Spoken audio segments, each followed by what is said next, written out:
আমরা এসছি গাছুয়ার আমির মোহাম্মদ ঘাটে, যেখানে ৩৫৭ কোটি টাকার একটা প্রকল্প চলমান। প্রকল্পটা হচ্ছে এইরকম, এই বেরিবাঁধ থেকে ১.৫ কিলোমিটার নদীর তীর পর্যন্ত একটা জেটি হবে। এটা প্রায় ৯.৫ মিটার, অ্যাপ্রক্সিমেটলি প্রায় ২৭ ফুট, অর্থাৎ গাড়ির ২-৩ লেনে আসা যাওয়া করতে পারবে।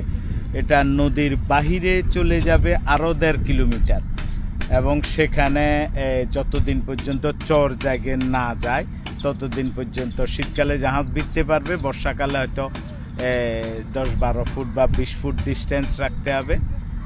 আর এমনি রেগুলার স্পিড বোট সহ সব কিছু এখানে চলতে পারবে। এই প্রকল্পেরই প্রায় ১৫০ কোটি টাকার প্রকল্পের ৩৫৬ কোটি টাকা হচ্ছে এই ফ্লাইওভার বা জেটি। আর ভেতরে এখান থেকে টু-ওয়ে রাস্তাঘাট মাঝিরহাট, সেখানকার জন্য একটা বরাদ্দ আছে, যেটা রোড অ্যান্ড হাইওয়ে করার কথা বর্তমানে, যেটা আমাদের সন্দ্বীপের উপদেষ্টাই আছেন। আশা করছি সেটা কোনো সমস্যা হবে না ইনশাআল্লাহ। এবং সন্দ্বীপ নতুন ডাইমেনশনে একটা যোগাযোগ নেটওয়ার্ক পেতে যাচ্ছে। আমরা সেই আশায় আছি। আগামী ২০২৫-এর জুনে কাজ শেষ হওয়ার কথা থাকলেও আমরা অবস্থা দেখে বুঝতেছি যে এটা আরও ১ বছর প্রায় বেশি লাগবে। ১ বছর না, ৬ মাস বললাম। আগামী বছরের জুন হয়তো শেষ হয়ে যাবে বা এই বছরের শেষে। ফ্লাইওভারের টেস্ট ড্রাইভ অলরেডি শেষ, আমাদের কন্ট্রাক্টরের সাইট সুপারভাইজার জানালেন। তো সেই হিসাবে আমরা এখন ইয়াগুলি দেখতে যাব, পুরা সেই অ্যালাইনমেন্টটা আপনাদের দেখাবো। তানবীর আছে আমার সঙ্গে সন্দ্বীপে, যে খুব নাইসলি এইসব ড্রোন রেকর্ড করে। আমরা তার অনেকগুলি কাজ আছে এই যোগাযোগ সংক্রান্ত, এটা অবিসংবাদিত। আমরা এটা এই জন্য দেখাতে চাই যে কর্মকর্তারা বা আমাদের উপদেষ্টা বা অন্যরা এই রাস্তা পুরাটা হেঁটে দেখতে পারবেন না।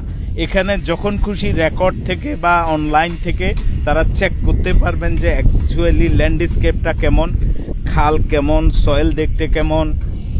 তখন একটা খুব চমৎকার কাজ হবে।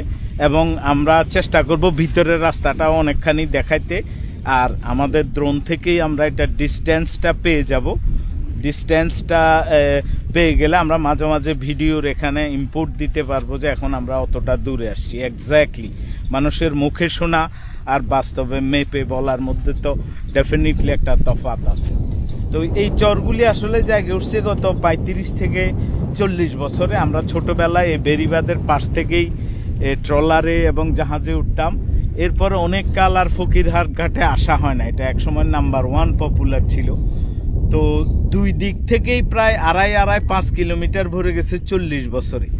এখন আর ১০ কিলোমিটারও নাই, ১৮ কিলোমিটার গুপ্তচরার এখানে তার চেয়েও কম।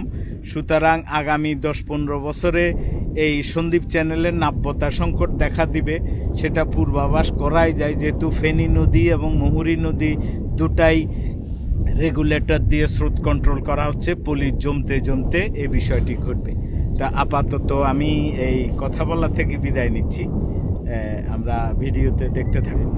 এখন দেখা যাচ্ছে আমির মোহাম্মদ ফেরিঘাটের যে প্রজেক্ট সাইট, ৩৫৭ কোটি টাকার যে জেঠির কাজ চলতেছে। এই জেঠি সম্পর্কে আমরা বলেছি যে এটা 9.5 মিটার অ্যাপ্রক্সিমেটলি, অর্থাৎ ৩ নং ২৭ ফুট অলমোস্ট চওড়া হবে, ২৭, ২৮ বা ৩০। এবং আমরা যেদিকে এগুচ্ছি এটা হচ্ছে সাইটের বাম পাশ দিয়েই এটার অ্যালাইনমেন্ট প্রায় ৩.৫ কিলোমিটার, ৩৪০০ মিটার হবে এটার ডিস্টেন্স। এখন দেখা যাচ্ছে যে ফাইল ড্রাইভ হয়েছে, ফাইল ড্রাইভ হবে, সেগুলির যে বল্লির মতো কতগুলি কংক্রিটের পিলার, সেই পিলারগুলি সম্ভবত ড্রাইভের নিচে দেয়া হবে, তারপর সম্ভবত ঢালাই দেয়া হবে। আমরা দাঁড়িয়ে আছি এর সামনেই, একটু সামনেই।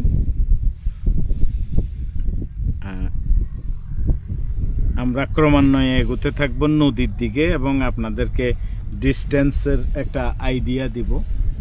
এটা যাচ্ছে নদীর দিকে আমাদের ড্রোন এগিয়ে। এবং সেখানটায়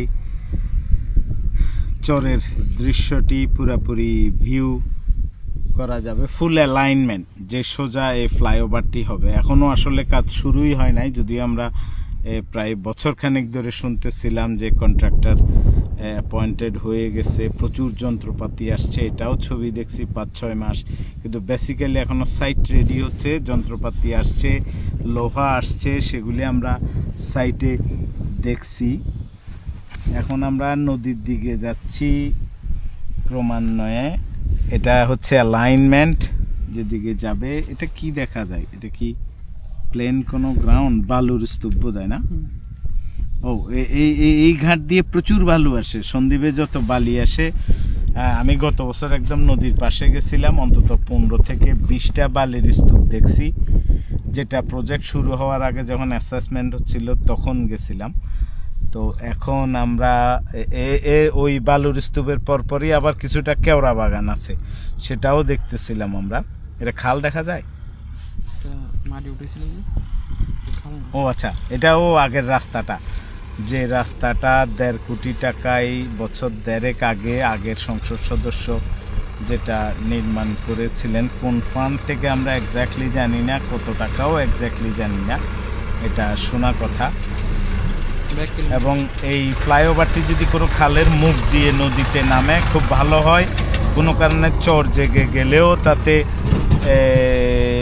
নাব্যতার 50% অব্যাহত থাকবে, এটা হচ্ছে বড় কথা। কারণ ফুল নাব্যতা যদি ড্রেজিং করে দিতে হয় এটা মারাত্মক রকম ব্যয়বহুল হবে। সুতরাং সেই ব্যাপারটা আমাদের প্রকৌশলীরা খেয়াল রাখবেন। BIWT এর সুপারভাইজার, আমার এটার প্রজেক্ট ডাইরেক্টরের সঙ্গে কথা হচ্ছে ঢাকায়, তাকে কথাগুলো আমি বলেছি, আবার বলবো, এবং এই ভিডিওটাও আমি তাকে সেন্ড করব, যাতে তার সেখানে থেকে প্রজেক্ট নিয়ন্ত্রণে অনেকটা হেল্প হয়। প্রত্যেকটা লাইন পয়েন্ট যেন তিনি দেখতে পারেন। এটা কেওড়া মন্ত না? ও আচ্ছা, ও একেবারে নদীর কাছে অনেক যন্ত্রপাতি রাখা আছে, সেগুলি সম্ভবত ফাইলের জন্য ইউজ করা হবে। আমাকে প্রজেক্ট ডাইরেক্টর বলেছিলেন অনেকগুলি জিনিস টার্কি থেকে আসবে, টার্কির কারিগরি হেল্প আছে এটা বলতেছিলেন। আমি আরও ক্লিয়ার করব আপনাদেরকে কোন একটা জায়গা থেকে টার্কির এক্স্যাক্টলি কি প্রজেক্ট। আমরা আসলে এখানে সাইটে ম্যাপ আমরা পানিতে পেয়ে গেলাম আমাদের, তাইলে কত মিটার? প্রায় 1687, প্রায় 1600 মিটারের ওখানে পানি পাওয়া গেল। তার মানে এক্স্যাক্টলি 1.5 কিলোমিটারের জায়গায় পানির শুরু, এর বাহিরেও আরও 1.5 কিলোমিটার থাকবে পানির মধ্যে। এবার সন্দ্বীপবাসীর ভাগ্য যদি ভালো হয় এবং চর যদি আগামী 5-7 বছর না জাগে, তাইলে এখানে নাইস একটা কমিউনিকেশন হবে। সেই কমিউনিকেশন হবে মিরেরসরার সঙ্গে। ইভেন এই ঘাট ব্যবহার করে গুপ্তসরা বা রাসমণির ঘাট বা বাহিরে যে এখন চট্টগ্রাম বন্দরের বাহিরে একটা বে টার্মিনাল হচ্ছে, যে কোনোটার সঙ্গে পুরা উপকূলকে একটা নেটওয়ার্কে আনা খুবই সহজ হবে, যেটা বাংলাদেশের ভবিষ্যতের জন্য খুব ভালো হবে। আপনারা অনেকে জানেন যে ফেনীর 20 কিলোমিটার চিকেন নেককে আমাদের সামরিকভাবে হুমকি হিসাবে দেখা হচ্ছে। আমরা যদি তার ওয়েস্ট সাইডে সোনাগাজী সহ উড়িষ্চর এবং জাহাজজাসর সহ সন্দ্বীপের তীরের চরগুলিকে কানেক্ট করে ফেলতে পারি, এই 20 কিলোমিটার চিকেন নেক দাঁড়াবে গিয়ে প্রায় 60-70 কিলোমিটারে, যেখানে বাংলাদেশের নিরাপত্তা ব্যবস্থাটাই অনেক উন্নত হবে। আমরা যদি সুবিধা পাই, আমরা সামরিক বাহিনীর উচ্চপদস্থ কর্মকর্তাদের সঙ্গে কথা বলতে চাই যাতে এই প্রকল্পটি বাংলাদেশ সরকার গ্রহণ করে। আর পশ্চিম সাগরের চরগুলি আমরা আপনাদেরকে ভিডিওতে দেখাবো, সেখানেও ল্যান্ড অলমোস্ট ফুল চর হয়ে গেছে, অলমোস্ট কিছুই নাই, সেগুলি আমাদের রেকর্ড করা আছে। আমরা জনসাধারণের জ্ঞাতার্থে সেটি প্রচার করব। আপাতত ভিডিওতে আমি আর কথা বলছি না, আমরা দেখতে থাকুন। ও পানির দিকে 2500 ঢুকে গেছো, এরপরেও আরও 1000 কিলোমিটার হবে, বাট আর যাওয়ার দরকার নাই। পানি ইজ পানি। আমরা শুধু মেক শিওর করতে চাই যে 1.5 কিলোমিটার হবে ল্যান্ডে, 1.5 কিলোমিটার হবে বাহিরে। কন্ট্রাক্টর যেন সেটি এনশিওর করেন যে এটা 3 কিলোমিটার হবে, 357 কোটি টাকা ব্যয়। এর কম যাতে না হয়, এবং এটা 9.5 কিলোমিটার হোয়াট এভার ডিজাইনে আছে। সাইটে কন্ট্রাক্টরের যে লোক আছেন সে বললো 9 সামথিং মিটার, এর অর্থ হচ্ছে প্রায় 27 ফুট। তো 27 ফুট দিয়ে 3 লেনের গাড়ি চলতে পারার কথা। সাধারণত একটা লেন 8 ফুট হইলে গাড়ি পাস হইতে পারে। তো সেখানে হয়তো 2 সাইডে হাঁটার পথ থাকবে, মাঝখানে 2 লেন আপ অ্যান্ড ডাউন গাড়ির ব্যবস্থা থাকবে। চমৎকার একটা ব্যবস্থা হয়ে উঠবে। আর তাছাড়া শীতকালে তো জাহাজই ভিড়তে পারে। এখানেই আসলে ফেরি হওয়ার কথা ছিল। সামহাও প্রকল্পটি কিভাবে সেপারেট হয়েছে আমরা জানি না, যদি আমরা আগেই জানতাম যখন টেন্ডার হয়েছে তখনই যে এটা থেকে ফেরি এক্সক্লুড করা হয়েছে। কিন্তু প্রথম যখন এই প্রকল্পের চিন্তা করা হয় তখন এখানে সিরিয়াসলি ফেরিটাই রাখা হয়েছিল। রেকর্ড অবধি।